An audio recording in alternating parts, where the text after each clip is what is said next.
kaka makokote wana mpona kopesela bino basango kaka bani nakoyinasaka mokoki nazala moko ya bana moko alobaka tokobini mpenza na mkongo ya benjamin mwana suka oyo alobaka mingi mpenza nayebi ete bayimboka oyebi mingi mesela première fois linga je pense que le monde a la tâche comme ça tokoyeba masolo nini boyimboka bemeli biso mokoma lelo na plateau na biso ya yo façon nakoleka na lombango na kopesa mwana mboka mbote mpe tokofungola page na biso yokoma lelo mbote mwana mbote na yo ekimi ya pende ezali esemo makasi kolerasi na émission na yo napesi mbote na balande ya yokaso télévision oyo basolo bako ya kolanda biso na mokili kimi ya nzambe. Ok, merci beaucoup mon amboka Tukungambuya, président Aisha Marco Kapundo, na descente na Salaki na Kikwite, alobaki na déclaration na alobi na maya alobaki na déclaration na ye après la déclaration à Jean-Marc Kapundo. À venir, il y a FCK chez Kali. Moi je pense que le président Jean-Marc Kapundo a été clair na Bodo Bengi bâtir na ye pour mettre fin à la coalition. Parce que cette coalition pendant 2 ans n'a pas pu pour même Mboka et Sikatolo. Vous comprenez? Et c'est comme des aïeux qui ont signé à mettre fin à la conséquence de les amis. Le premier ministre doit tomber. Maman, au moins Mboka Oyo, et l'or va courir en l'air au Sénat. Il y a un Jama Kaboun à Kaboul, à Betaki Mokoloana. Les conséquences de tout le monde, le Premier ministre Akoupoué, le président de la République, comme le Premier ministre ici de la coalition FCC cache, quand la coalition tombe, automatiquement le Premier ministre est censé être démissionnaire. Et le président de la République, à ce moment-là, doit nommer un informateur qui doit identifier une nouvelle majorité. C'est ça les conséquences. On a besoin de s'agiter, on a besoin de Jean-Marc Kaboul, Jean-Baptiste, oh déjà avec les Atalisi de nom, Degeza Bouye, Maïe Kabouani, Botala Yesu Christ Nazali Bouya, pour l'action que Maman Nangaï, Bato Bazo Landabiso, Boy déjà que non, gouvernement est le Kamba, et c'est pour il a actualisé la cause. Bato FCC, ils n'ont qu'à tirer les conséquences. Ils n'ont qu'à tirer des conséquences au monde en Boka. Toi, tu penses que non, pour ceux qui bossali, Bokabwani, coalition FCK chez Kofi, l'UDPS pour cause la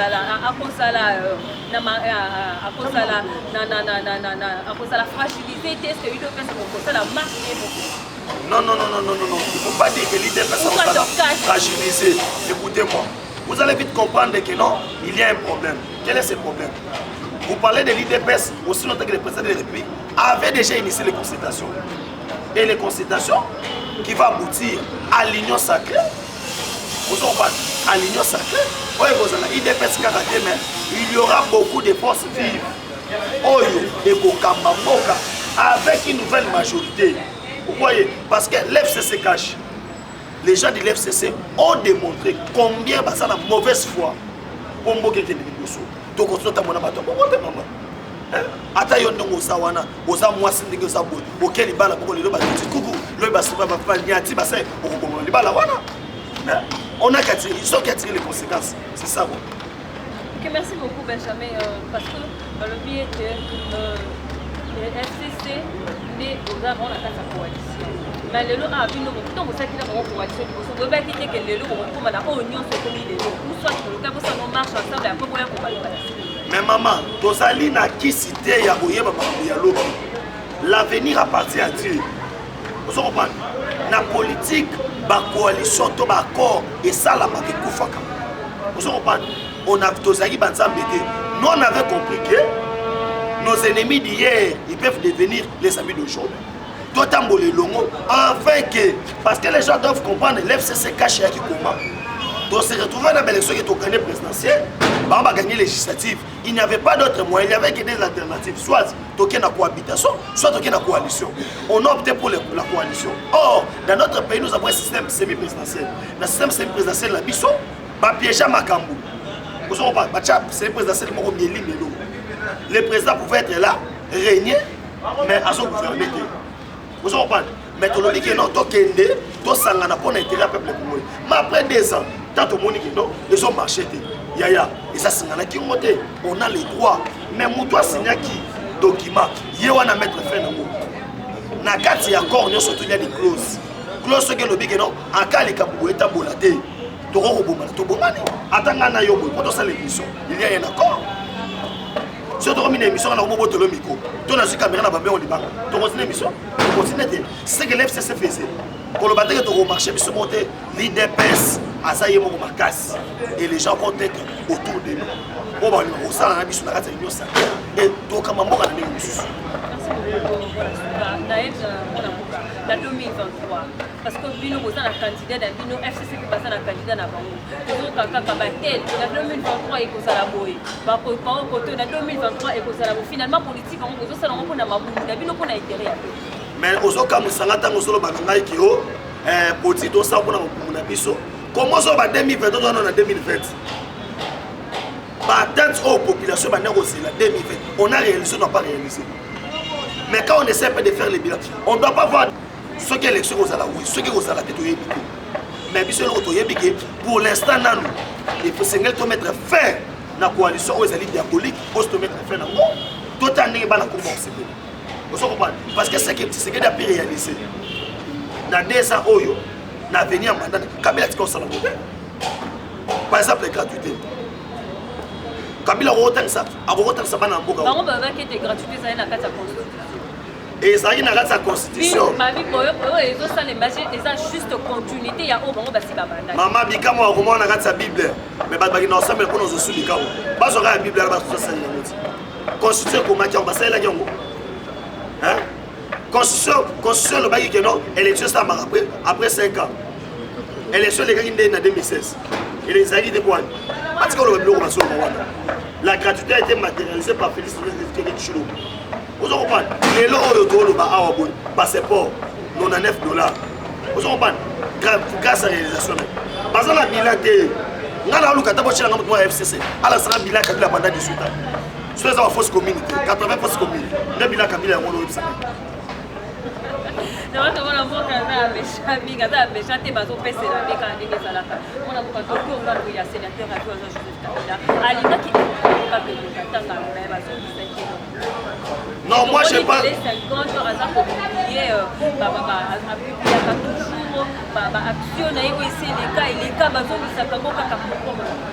Mais moi je pense que Télé 50 de ces médias a publié le monde de vous comprenez?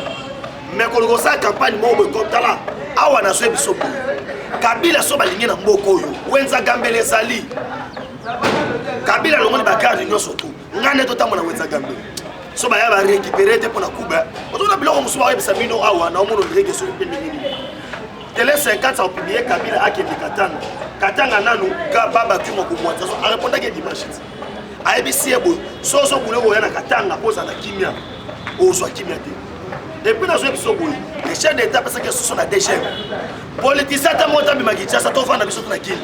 Yo zo le kima kwani. Toi c'est la chef de l'État avec un discours na yé face à la nation. À s'adresser à la nation. On le kima kwani. Toi ça na Congo et toi ça na qui. A bimata na yebi ke Kabila muto sala obongo. To yebi na ona poto sara na yo Marie-Paul aya. Olobi pona Marie-Paul Shiba yo lo ba pona Shibe Kabila muto pesa ofi. Vous avez raison, il y a défendre Kabila Sopendeli. Mais Adana Ndoto Meseka Samba, Kabila Kozonga ka présent na Mboko yote.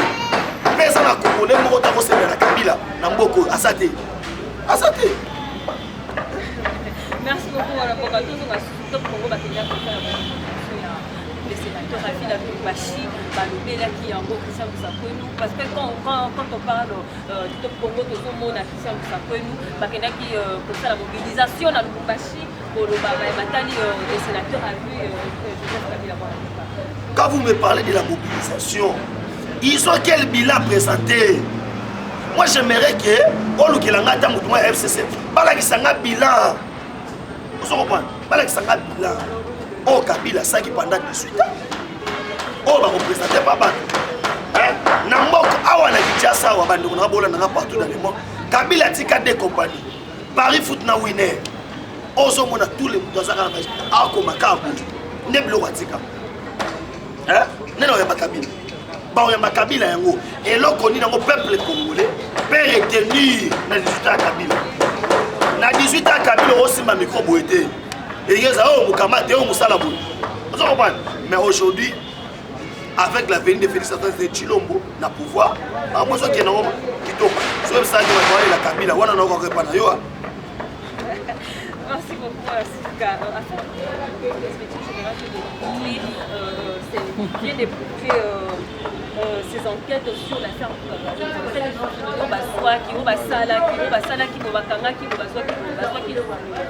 oyebi Mama Fatou ezala makambo oyo na koloba ke non ezali ezopanzanga mutu. Imaginez-vous projet lokola Bokanga Lonzo, il fallait aimer le développement. Mais à cause de l'individu, Moutouali Bosso a tellement projet Bokanga Lonzo, c'est Maman Olive.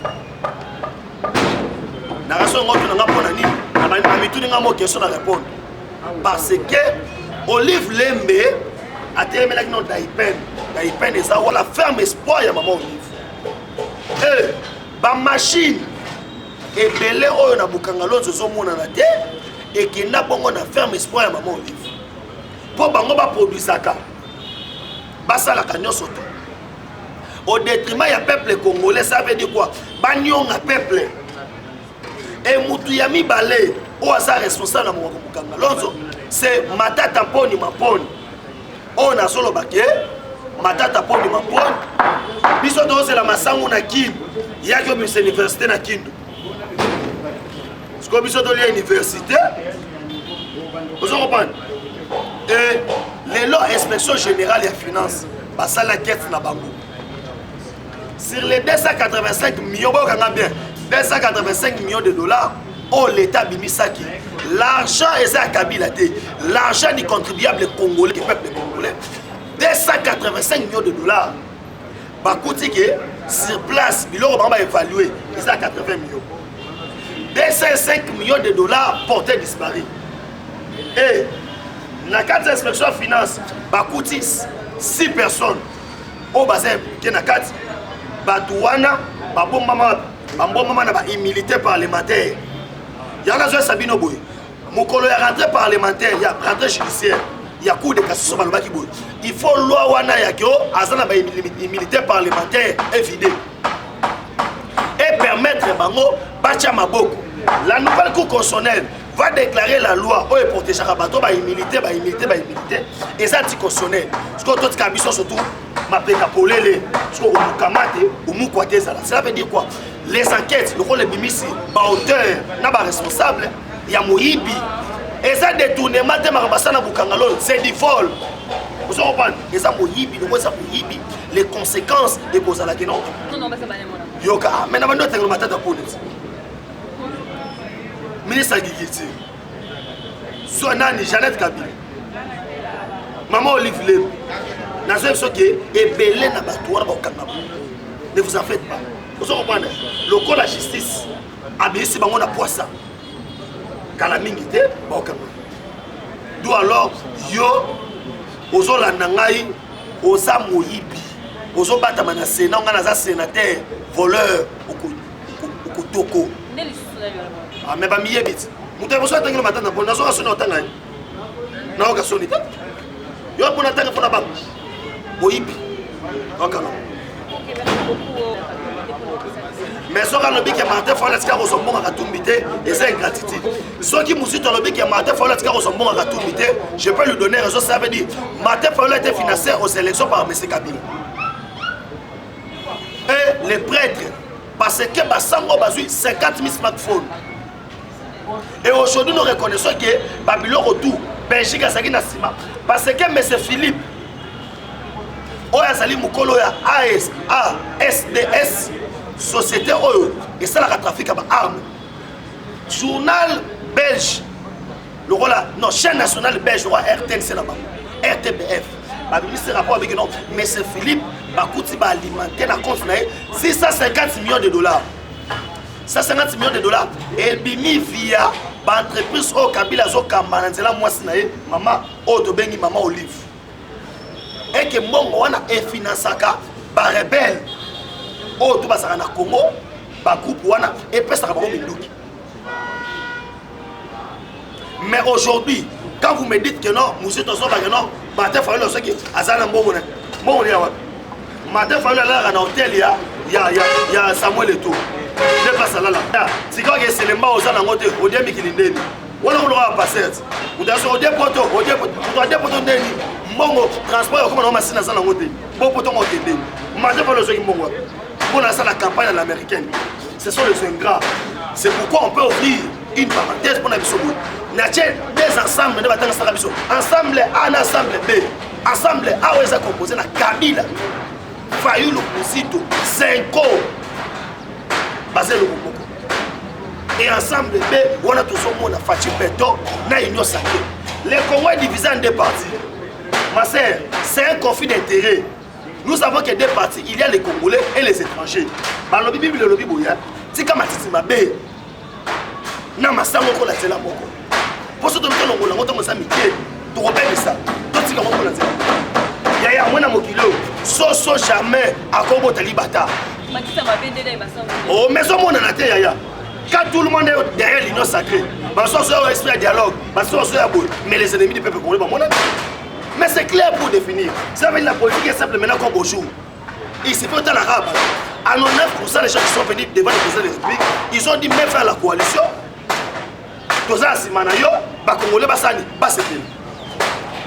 Aujourd'hui, je peux te donner un exemple. 23 ans après, Dan Jetler sort de son silence. Un étranger qui nous dit que non, il est grand temps que les Congolais puissent profiter de leur mine. Et alors, on appelle cet exemple, on a dit, on a dit, Fatou. C'est grave dans ces pays. Si on était dans un pays où tout ça va islamique, l'islam est dominé comme la religion, c'est cela. Kabila nous parle que non, les Congos retournera 50 ans en arrière. Hein? Oh, il provient les menaces contre la République démocratique du Congo. Et avec ça, moi je dois rester en silence. Regardez Kabila. Kabila il est qui dans ce pays. Hein? Et là, on va dans Kabila, ça n'a pas été mangouélé. Asa n'a pas été. Vous comprenez? Asa n'a pas été. Aroya ko chercher biso face à Simaté. Oh, ça ils sont là les combos et les renards. Ils sont les gars qui ont des esprits. Vous comprenez? Tu sais qu'elle dit, Azana bénédiction autonomie, Tata Naï, politicien, Tata Naï, premier docteur en droit. Kabila, mais ça n'est pas triplé, le ban est triplé. Aboulé au palou. Oh, Kamere est à Nyate Boye. Oh, Fachi Beto.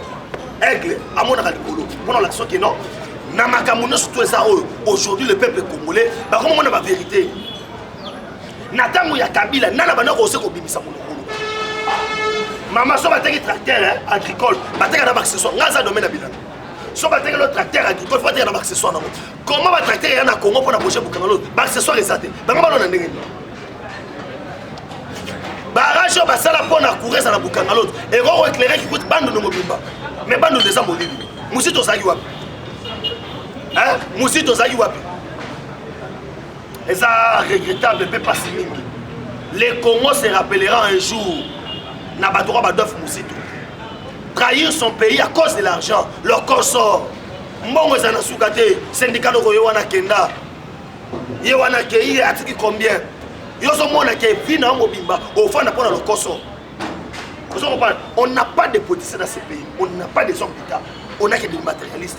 Les gens qui sont capables de revendre conscience à cause d'un bon.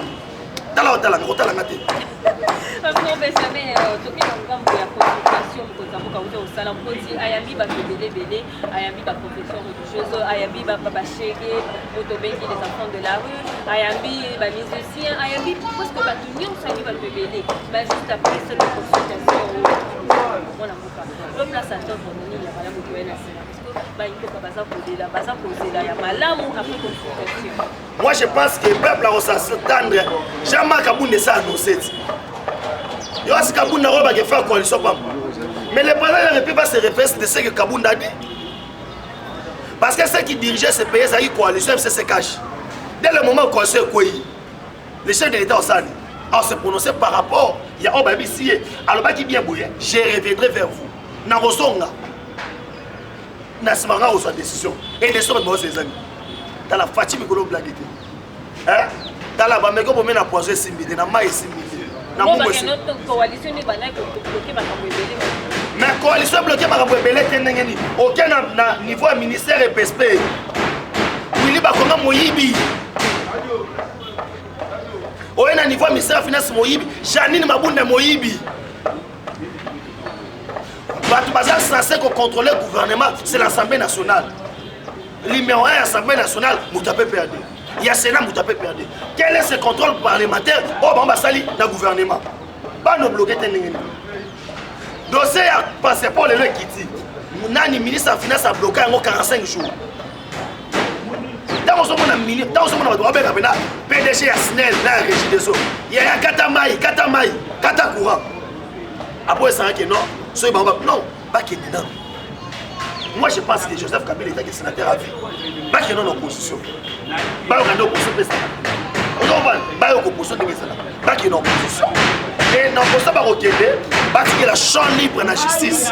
Justice, c'est pour ça qu'il y a moko. Au moins, il y a la quantité. La quantité de moutou. A bossa ni kaza Liban. Yazo bulo na azo mo basili nzo kande azo mi kundo la Liban. Eza blague ita opposition. Eza boy passe maman la ngai.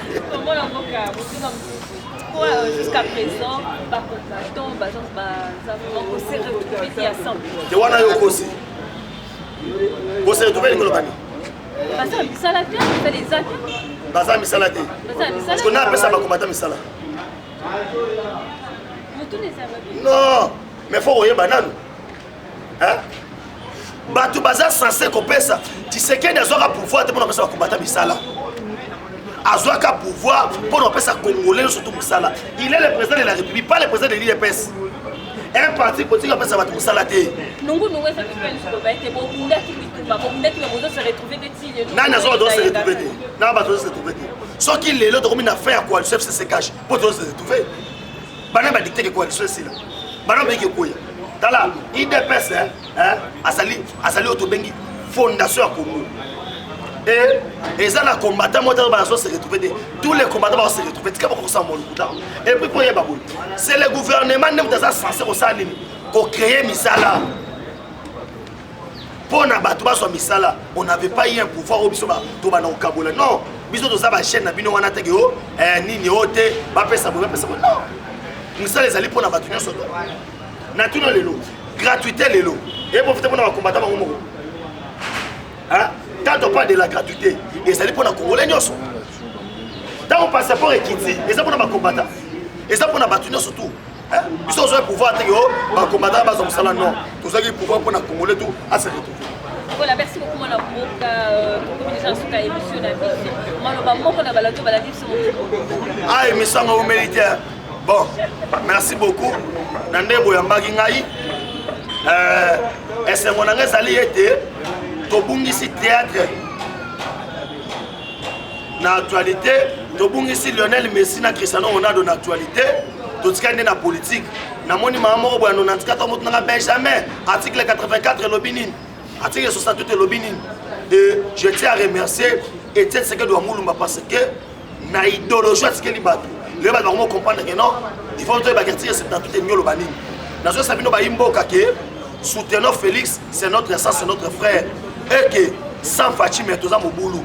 Dans le moment où nous Sabino, mon Konzamboka, Azodi Yamba, parce que hostile, et pas Kabila, général Faustin Bonene, na Oto Bengi, vient à Bissot Mukungubile, Wakang RTNC, Skoyo, Babeta Masolo, et na pourquoi Lelo, Trozana Oto Bengi.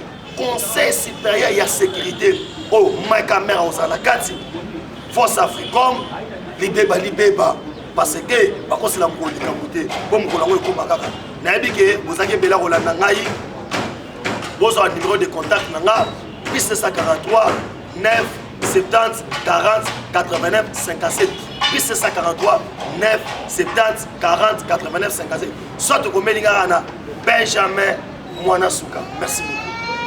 Merci beaucoup. beaucoup. Là, c'était Benjamin Mwanasuka, Bokine Moïmoka PCLI. Et là, nous sommes à la fin de notre émission d'aujourd'hui. Moi, je dis un grand merci à tous nos abonnés qui sont partout dans le monde. Un grand merci à tous les téléspectateurs et téléspectatrices sur Balingakayoka son TV. Je vous aime beaucoup partout où vous êtes. Un grand merci à tout le monde au Balingakayoka son TV. Un grand merci à vous. Dans ma caméra, je vois Rodi Roda, sans oublier mon réalisateur Eliezer Katende. Je dis un grand merci à vous. Un grand merci à Pati Chipamba, la PCMO de Bissikazali. Je salue mon président de FK de Yokason, Papa Plechitenge, mon coordonnateur. Je vous salue. La PCMO de Mingi, la équipe Mombayokason TV, la PCMO de Mingi, la Congolais au bazar partout dans le monde. Là, c'était votre humble servante au Fatou Chamala. Restez toujours branchés, scotchés sur Yokason TV. Merci à vous, Benjamin. Merci à vous, Bissikazali.